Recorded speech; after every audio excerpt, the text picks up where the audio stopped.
of politics now is that we're headed for a really violent election. Because if you look at the trend in all the by-elections since the last election, they've been highly militarized. And I sincerely hoped that the Commission would, in its budgeting, reflect knowledge of this, if not expressly, at least impliedly. I do share the concerns that Honorable Basalira raised in reference to the priorities of your allocations, especially Table 17 as he cited. Now, I'd like to know the position of the Commission on your interactions with courts of judicature, because your mandate is broadly to government. There are different arms of government. We have seen severally accused persons being produced in court with visible signs of torture, and the judicial officers even being shown those signs of torture. You have also had complaints on your table over the same. As the Human Rights Commission, what is your position on that, and how are you prioritizing interacting with courts of law that are continuing to charge and remand visibly tortured persons who are produced before them? And on a lighter but more serious note, the Commission is expected to be an impartial commission. But I many times get the feeling, or through your actions, you communicate that you're a very partial commission.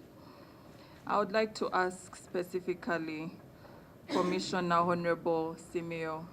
I have seen photos of you on public engagements in Kasanda with the Prime Minister in her capacity as an NRM mobilizer, not as Prime Minister.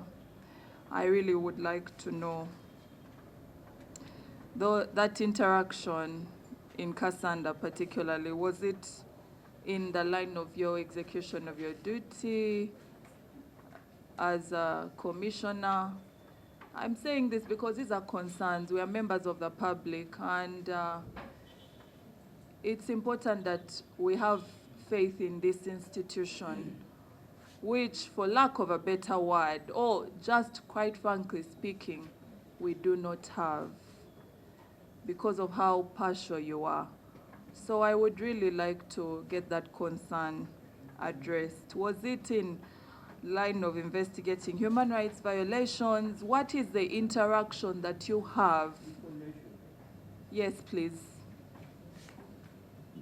The Honorable Simeo Nsubuga here has indicated that he is contesting for Parliament again. I think the issue would be, when is he resigning from the Commission to be able to engage in partisan activities? That's the information.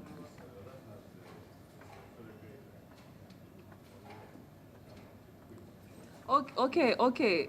That notwithstanding, it still stands, because this interaction that I'm particularly referring to happened, and it's outside the statutory guidelines and the time stipulated by the law. No, I'm not, sir.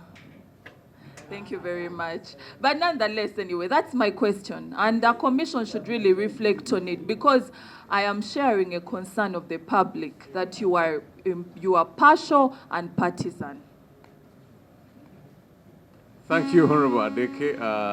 The report, the chairperson of Human Rights has hinted on the issue of like page 2533, strengthening citizen participation in a democratic process, focusing on 2026 elections.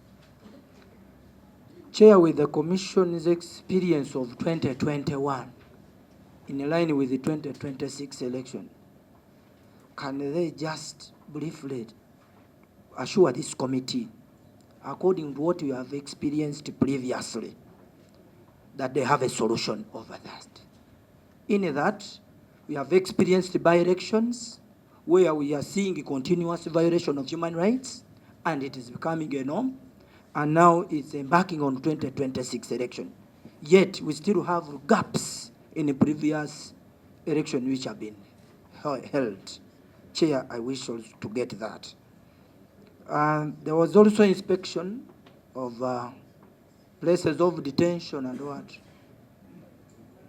Madam Chair, we have seen, you've moved around. Did you interest yourself?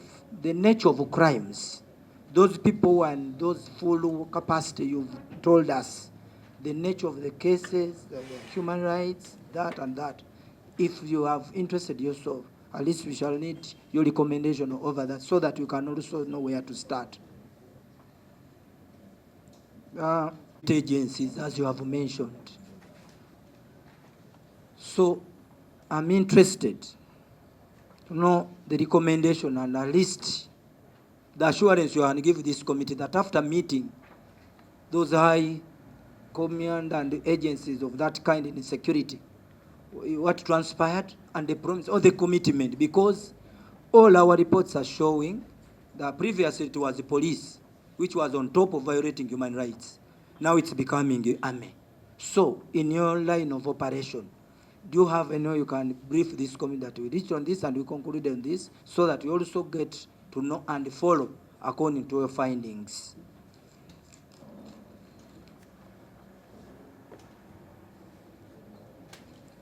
You also briefed about the court martial, the cases or the files which were transferred from court martial to civil courts.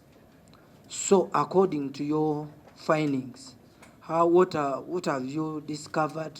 And because when you brief us that you labored to find that there are some cases how have been handled the other side, or how the process is moving.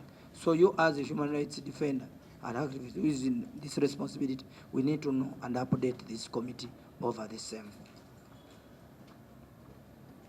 There is a failure. There is a fine. You've briefed us that the government is continuing to fail to execute its duties as regards to funding. We had agreed here previously that there are initiatives which are going to put in place, and see how we can put government on alert and they can do their work effectively. So we should also to be updated how far.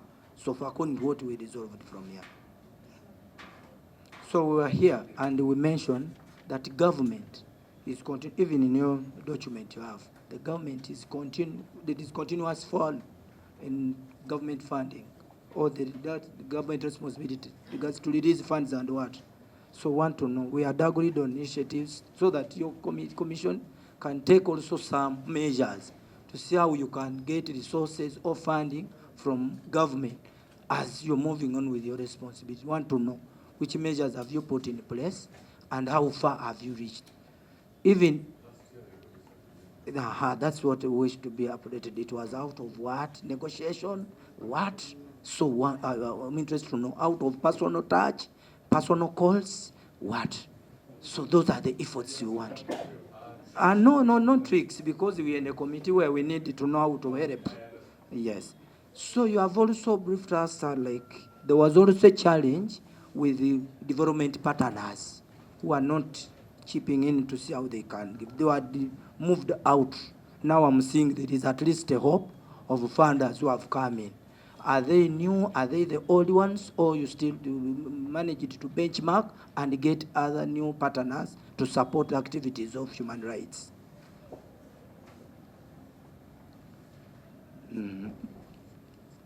Chair, on the issue also of refugees, I've seen here there is even a report which is in process of human refugees who are here in Uganda. So that one will have more than extra mile, and it's very important. Uganda, when you assess, we get a large number of refugees who are coming in, and you have efforts. But as you are fighting for the rights of refugees, have you labored much compared to the citizens' rights compared to refugees? Because here, even there is even what you noted, that there was even a negative attitude from leaders towards the refugees. In your assessment, what is the cause of that?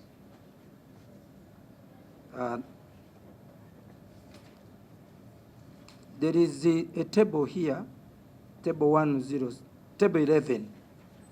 There is where you are mentioning Central 106 received the complaints, 40 Porto 123, Soroti 120, Masaka also. So, as you are mentioning other areas of the country, you are very particular at 40 Porto, Soroti. Then here, why are you not mentioning that Eastern, Western, what? But here you are coming to centralize the Central, then you mention in Masaka. Is the Masaka in Central or in other parts of this country? Last one. Which basis or which measure do you take to pick URA, Minister of Education and Gender, Kasita, to be part of your consultative bodies? Or if I'm not mistaken, I've seen Kasita, if not Kasita. What was the basis to reach those entities? Chair, I thank you. Sech Toleko from Bamunanika.